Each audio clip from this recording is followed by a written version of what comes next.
Actor Saif Ali Khan पर हमले के केस में कई नए खुलासे हुए हैं, जिससे सबका सिर चकरा गया है। हमले की पूरी कहानी में ऐसा महा ट्विस्ट आ गया है जिसे सुनकर आपका भी सिर चकरा जाएगा। वैसे तो पहले भी कई लोग कह रहे थे कि सैफ पर हमले की कहानी में कुछ तो गड़बड़ है, लेकिन अब जो नई बातें पता चल रही है उससे तो डाउट और बढ़ता जा रहा है कि वाकई सैफ पर हमले की कहानी में कुछ तो झोल है बॉस। सैफ के केस में इस वक्त 3 नई मिस्ट्री जुड़ गई। पहली बड़ी मिस्ट्री यह है कि आरोपी शरीफुल के पिता ने कह दिया है कि सीसीटीवी में जो लड़का दिख रहा है वो उनका बेटा है ही नहीं, क्योंकि उनका बेटा कभी लंबे बाल रखता ही नहीं था। यानी पुलिस ने जिसे पकड़ा और जो सीसीटीवी में दिख रहा है वो 2 अलग लोग हैं। ये पकड़े गए व्यक्ति का बाप कह रहा है, पिता कह रहा है कि भाई मेरा बेटा है ही नहीं सीसीटीवी में, तो उसको कैसे पकड़ लिया। दूसरी बड़ी मिस्ट्री वो तो और भी जबरदस्त है, क्योंकि अब तक डॉक्टर कह रहे थे कि घायल सैफ को उनका 8 साल का बेटा अस्पताल लेकर पहुंचा था, लेकिन अब सैफ की जो मेडिकल रिपोर्ट आई है उसमें कहा गया है कि सैफ को उनके एक दोस्त ने एडमिट करवाया था। दोस्त कौन था? इतनी रात में दोस्त कहां से आ गया? परिवार का कोई नहीं था, दोस्त आ गया रात में 2:30 बजे। इस पर भी आगे बात करूंगा। तीसरी और सबसे बड़ी मिस्ट्री उस चाकू से जुड़ी है जिसके बारे में कहा जा रहा था कि उस चाकू का करीब 2.5 इंच लंबा हिस्सा, देखे थे ना वो फोटो, इतना लंबा चाकू का हिस्सा जो है वो सैफ के शरीर में धंस गया था पीठ में, जिसे डॉक्टरों ने निकाला। लेकिन अब मेडिकल रिपोर्ट कह रही है कि सैफ के शरीर पर 1 सेंटीमीटर से ज्यादा गहरा कोई घाव ही नहीं था। 1 सेंटीमीटर कितना होता है? इतना, इससे ज्यादा नहीं। तो इतना बड़ा चाकू कहां धंसा हुआ था भाई? इतना ही नहीं, अभी तक कहा जा रहा था कि सैफ को 6 घाव आए थे। मेडिकल रिपोर्ट में सिर्फ 5 चोट का जिक्र है। यही वजह है कि हर कोई कह रहा है कि कोई ना कोई दिक्कत तो है बॉस, कहानी पीसेस जुड़ नहीं रहे, वरना सैफ पर हमले का केस इतना भी उलझा हुआ नहीं था जितना उलझा दिया गया। जो कहानी अब तक बताई गई उस पर लोगों को यकीन करना मुश्किल हो रहा है। अब यही देख लीजिए कि लोगों को तो इसी बात पर यकीन नहीं हो रहा कि पुलिस ने जिस आरोपी शरीफुल को गिरफ्तार किया है वही असली हमलावर है। और अब तो बांग्लादेश में आरोपी शरीफुल के पिता ने कह दिया कि सीसीटीवी में जो दिख रहा है लड़का वो शरीफुल है ही नहीं, उनका बेटा है ही नहीं, उनके बेटे ने तो कभी लंबे बाल ही नहीं रखे। शरीफुल के पिता राहुल अमीन कह रहे हैं कि उनके बेटे को इस मामले में फंसाया जा रहा है। सुनिए जरा आरोपी शरीफुल के पिता ने क्या आरोप लगा दिए हैं। এই যে ঘটনা ঘটেছে তার চেহারার সাথে ভিডিও ফুটেজে যে সিসি ক্যামেরায় যে ছবি, সে যে ছেলে যার ওই ভিডিও ফুটেজে যার ছবি, সেই ছবি একদম এই চোখের নিচ পর্যন্ত। কিন্তু আমার ছেলে এইরকম চুল বড় রাখে না, সে চুল এই পাশ ছোট করে করে সে উপরে চুল দেয়। आरोपी शरीफुल के पिता के आरोपों को यह कहकर खारिज कर देना बड़ा आसान है कि वो तो पिता है, अपने बेटे को बचाने के लिए ऐसा बयान देंगे। लेकिन ऐसा भी नहीं है बॉस, क्योंकि सीसीटीवी में दिख रहे शख्स और गिरफ्तार शरीफुल की तस्वीरें जो भी देख रहा है वही कह रहा है कि तो वो लग ही नहीं रहा जो सीसीटीवी में दिख रहा है। और बात सिर्फ लंबे बाल और छोटे बालों की नहीं, दोनों का चेहरा मोहरा सब तो अलग दिख रहा है। दोनों की तस्वीर चला दीजिए जरा, साथ में पब्लिक देखे। बहुत सारे लोग कह रहे हैं कि गिरफ्तार आरोपी और सीसीटीवी वाले शख्स का चेहरा कहीं से मिल ही नहीं रहा। एक मीडिया आउटलेट ने तो फॉरेंसिक लैब से टेस्ट करवाकर दावा कर दिया कि दोनों की ना आंखें मिल रही हैं ना नाक मैच हो रही है। लेकिन पुलिस कह रही है कि उसके पास सैफ के घर से मिले आरोपी शरीफुल के फिंगरप्रिंट मौजूद है। पब्लिक कह रही है कि फिंगरप्रिंट तो बाद में भी आ सकते हैं। फिंगरप्रिंट कोई ऐसी चीज तो ये नहीं है ना कि भाई घटना हुई तभी रहेगा, उसके बाद नहीं बन सकता। तो पब्लिक सवाल उठा रही है। असली सबूत तो सीसीटीवी में दिख रहे शख्स और गिरफ्तार आरोपी का चेहरा मिलना है, जो कि पब्लिक कह रही कि कहीं से नहीं मिल रहा। तो क्या शरीफुल को फंसाया जा रहा है? यह थ्योरी भी आगे बढ़ रही है। क्या असली आरोपी को बचाया जा रहा है, सच छिपाया जा रहा है? यह भी सवाल है। या फिर हुआ कुछ और बताया कुछ और जा रहा है? इन सवालों के बीच मुंबई पुलिस ने अदालत में बताया है कि उसने तो अभी तक गिरफ्तार आरोपी और सीसीटीवी वाले संदिग्ध का फेस रिकॉग्निशन टेस्ट करवाया ही नहीं है। यानी मुंबई पुलिस इतने दिनों से आरोपी को और खुद ही श्योर नहीं है क्या कि सीसीटीवी में जो दिखा शख्स और जो गिरफ्तार शरीफुल है वो एक है भी या नहीं। लेकिन मुंबई पुलिस यह मानकर चल रही है कि वो केस को क्रैक कर चुकी है। पुलिस ने तो आरोपी शरीफुल को 2 बार सैफ के घर ले जाकर क्राइम सीन भी रिक्रिएट कर लिया है और दावा किया है कि आरोपी शरीफुल ने बता दिया है कि वो सैफ के घर में घुसा कैसे। मुंबई पुलिस के मुताबिक आरोपी शरीफुल ने बताया कि वो 4 फीट की दीवार फांदकर बिल्डिंग में दाखिल हुआ। उसने बिल्डिंग के डक्ट तक पहुंचने के लिए 12 फीट चढ़ने के लिए लकड़ी की सीढ़ी का इस्तेमाल किया। डक्ट के जरिए वो चौथी मंजिल पर पहुंचा। इसके बाद वो सीढ़ियों से 10वीं मंजिल तक पहुंचा और फिर उसने सैफ की 11वीं मंजिल के फ्लैट में घुसने के लिए डक्ट पाइप का इस्तेमाल किया। पुलिस के मुताबिक आरोपी शरीफुल ने भागने के लिए भी उसी रास्ते का इस्तेमाल किया, उसी डक्ट का इस्तेमाल किया और फिर जब उसने देखा कि सीढ़ी गायब है तो वो 12 फीट नीचे कूद गया। अब वो 12 फीट नीचे कूदकर भी सही सलामत बचा हुआ है, लंगड़ा के भी नहीं चल रहा है, कोई चोट नहीं है। गजब ही हो रखा है।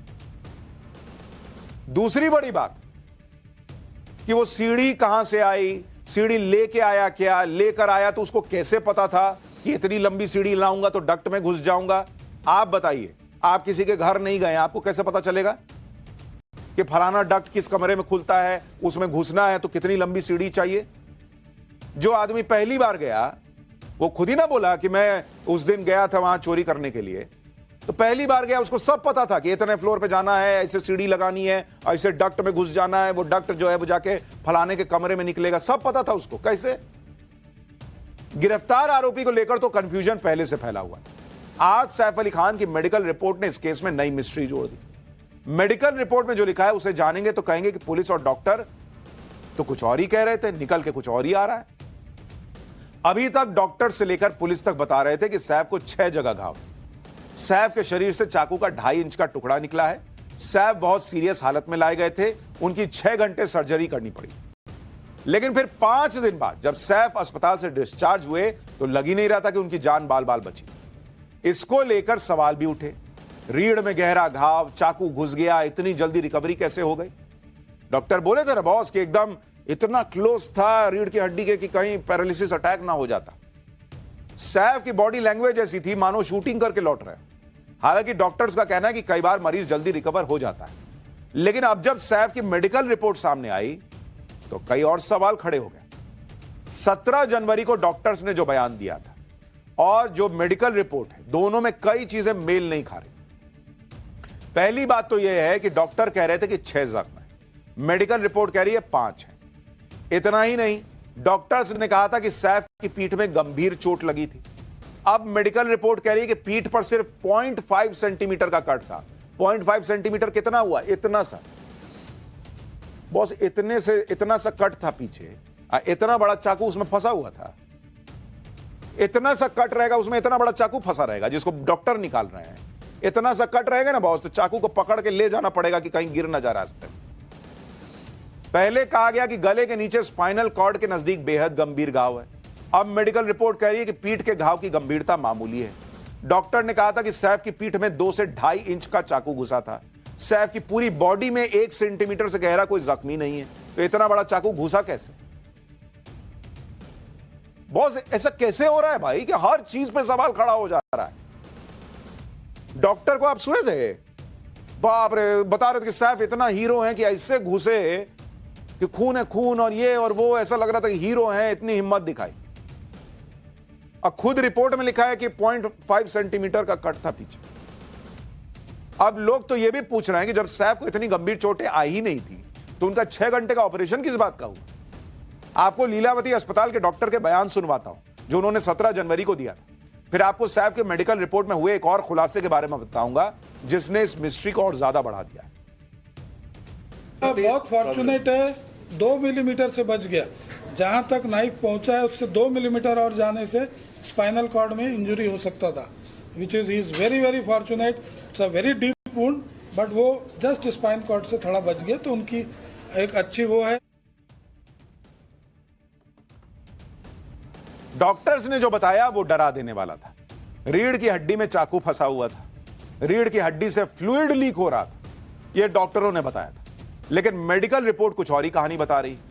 वैसे मेडिकल रिपोर्ट देखने के बाद इस बात पर कोई हैरानी नहीं होनी चाहिए कि सैफ इतने फिट होकर अस्पताल से कैसे निकले, क्योंकि मेडिकल रिपोर्ट के मुताबिक सैफ को कोई गंभीर चोट आई ही नहीं थी। लेकिन सैफ डिस्चार्ज होने के बाद ही नहीं बल्कि घायल होने के बावजूद अस्पताल भी हीरो की तरह पहुंचे थे। अस्पताल के डॉक्टर्स ने कहा था कि सैफ का खून बह रहा था, वो शेर की तरह चल रहे थे और सिर्फ अपने छोटे बेटे तैमूर के साथ अस्पताल चलकर आए थे। सुनिए डॉक्टर ने क्या कहा था, फिर मेडिकल रिपोर्ट में जो एक और खुलासा हुआ है वो बताता हूं। सैफ अली साहब का जब हॉस्पिटल आए थे तो मैं वो डॉक्टर था जो उनको फर्स्ट आवर में मिला हूँ। पूरा उनका उसमें ब्लड था, but he walked in like a lion and only with his small child, that is 6-7 साल का उनका जो लड़का है, तैमूर है शायद उसका नाम, हाँ, उसके साथ वो वॉक इन किए हैं with so much of this. He is a real hero that way. Doctor को सुन रहे हैं आप? ये बयान वायरल भी हुआ था, पब्लिक ने पूछा था कि डॉक्टर है कि पीआर एजेंसी है कि इस तरह से बता रहे कि एकदम आए तो एकदम हीरो की तरह आए. और उन्होंने कहा कि Taimur only walked in only with Taimur. डॉक्टरों की बात सुनकर लोग पूछने लगे कि सैफ को अस्पताल ले जाने वाला कोई और नहीं था क्या? 8 साल का तैमूर लेकर अस्पताल गया. अब आप खुद सोचिए कि 8 साल का बच्चा अपने पिता को अस्पताल लेकर क्यों जा रहा है? घर में और कोई नहीं था. जबकि ऐसे हालात में तो लोग अपने बच्चों को दूर रखते हैं ताकि बच्चों के मन पर बुरा असर ना पड़े. तो क्या पूरे घर में सिर्फ 8 साल का तैमूर ही था जो सैफ को अस्पताल ले जा सकता था? अब तो यह बात भी पता चल रही है कि करीना भी हमले के वक्त घर पर ही मौजूद थी. उनका एक वीडियो भी सामने आया था जिसमें वो घर की मेड्स के साथ बातचीत करती दिख रही है. मेड भी बयान दे चुकी है कि करीना घर पर ही थी. तो लोग पूछ रहे हैं कि भाई करीना क्यों नहीं लेकर गई? 8 साल का बच्चा लेके गया, पत्नी ने ले जा पा रही है, 8 साल का बच्चा लेके जा पा रहा है सैफ को अस्पताल. अब इन सवालों के जो जवाब सैफ की मेडिकल रिपोर्ट में मिले हैं उससे कंफ्यूजन और बढ़ रहा है, क्योंकि मेडिकल रिपोर्ट के मुताबिक हमले की रात सैफ के दोस्त अफसर जैदी उन्हें सुबह 4:11 पर लीलावती अस्पताल में भर्ती करा रहे थे और उन्होंने अस्पताल में उनको एडमिट करवाया था. मतलब पुलिस और डॉक्टर तो कह रहे थे कि सैफ को उनके बेटे तैमूर अस्पताल लेकर पहुंचे थे, लेकिन अस्पताल का रिकॉर्ड बता रहा है कि सैफ को एडमिट उनके दोस्त अफसर जैदी ने करवाया था अस्पताल में. अब इसको लेकर सैफ के दोस्त अफसर जैदी का भी बयान आया, जिनका कहना है कि वो खबर मिलने पर 3:30 बजे अस्पताल पहुंचे थे और उसके बाद उन्होंने सैफ के एडमिशन फॉर्म पर साइन किया था. सैफ पर हमले के एक सिंपल से दिखने वाले केस में इतने घुमाव आ चुके हैं कि यह केस अब एक मिस्ट्री बन. सवाल यह भी है कि उस रिपोर्ट में लिखा है कि सैफ जो है, मेडिकल रिपोर्ट में लिखा है कि वो सैफ जो है उनका एडमिशन जो है वो कितने बजे हुआ? सुबह 4:11 पे वो अस्पताल में भर्ती हुई. अब इसमें 2 सवाल है.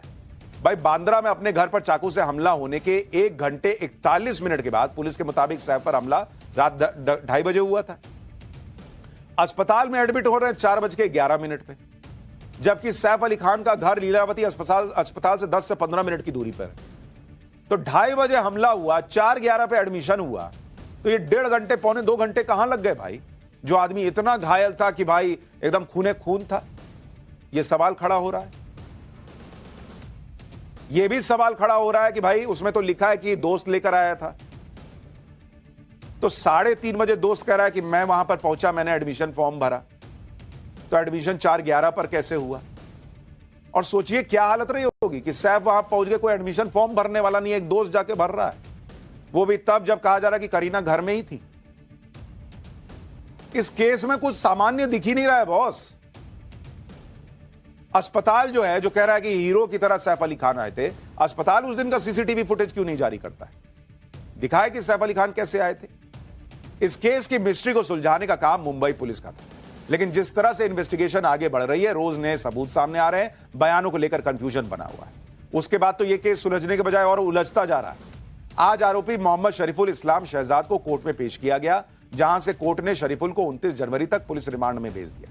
यानी पुलिस के पास इस केस को सुलझाने के लिए 5 दिन का और वक्त है. लेकिन कोर्ट में पुलिस ने जो दलीलें दी उसे सुनने के बाद कई सवाल और खड़े हो गए. सरकारी वकील ने कोर्ट को बताया कि आरोपी की हिरासत में इन्वेस्टिगेशन आगे बढ़ी है, लेकिन अभी कई सवालों के जवाब ढूंढने हैं. जांच अधिकारी ने कोर्ट को बताया कि सीसीटीवी फुटेज के साथ आरोपी के चेहरे का मिलान करना अभी बाकी है. शरीफुल ने यह भी नहीं बताया कि अपराध में इस्तेमाल किया गया चाकू कहां से मिला था. पुलिस ने बताया कि हमें वो जूते भी बरामद करने हैं जो उसने अपराध के दौरान आरोपी ने पहने थे. इस बात की भी आशंका है कि वारदात में शरीफुल के साथ और साथी हो सकते.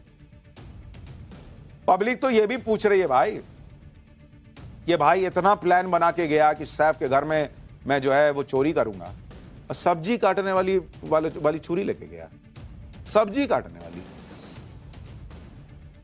हालांकि पुलिस जो है वो कह रही है कि वो अभी हिरासत में लेकर और पूछताछ करेगी. हालांकि पुलिस की दलील पर बचाव पक्ष वकील ने सवाल खड़े करते हुए कहा कि पुलिस को पहले ही आरोपी की 5 दिन की रिमांड मिल चुकी है. अब वो जिस आधार पर हिरासत मांग रहे हैं वो इंक्वायरी तो अभी तक पूरी हो जानी चाहिए. फर्स्ट रिमांड में सेक्शन बढ़ाने की बात की गई थी. 109 जो ऐड करने जा रहे थे, पुलिस ने वो आज ऐड नहीं किया है.